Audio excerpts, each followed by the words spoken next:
Hello everyone, welcome back to my kitchen. Today, I'm going to share with you an authentic traditional recipe from Bangladesh, khichuri. This dish is so delicious and healthy at the same time. Once you try it, I promise, the taste will stay with you. You'll crave it again and again. So let's get started. First, we'll prepare our ingredients. We're going to chop some onions. Peel and cut some squash into small pieces. Now, in a bowl, take some rice, red lentils, and mung beans. Wash them very well and strain out all the excess water.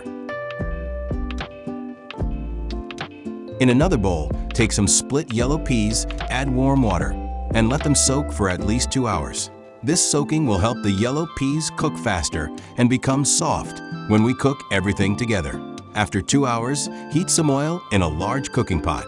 Add the chopped onions and fry them for about 5 to 6 minutes until they start to turn golden brown. Next, add ginger paste and garlic paste and fry for another 2 to 3 minutes until it gives good flavor. Now it's time to add our spices. Add a little red chili powder, turmeric powder, cumin powder, coriander powder, and salt to taste. To cook the spices, add a little bit of water.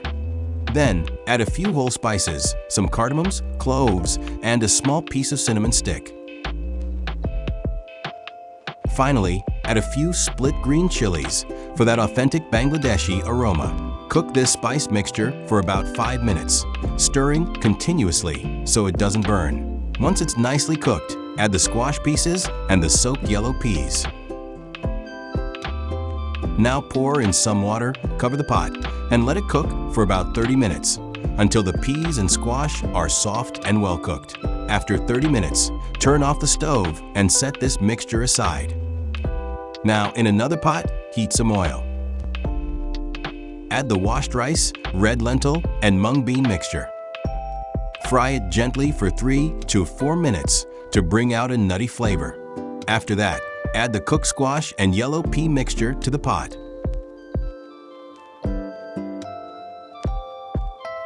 Pour in enough water to cover everything, about 1 inch above the rice level. Khichuri should be a little liquidy, not dry, so make sure there's enough water. Let it cook until the rice is about 80% cooked.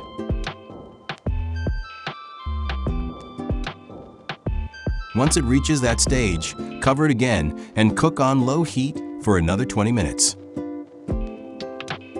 Finally, add a few fresh green chilies and cook for about 5 more minutes. And that's it. Our authentic Bangladeshi khichuri is ready to serve. You can enjoy it on its own. But today, I'm serving it with chicken tikka masala and beef curry.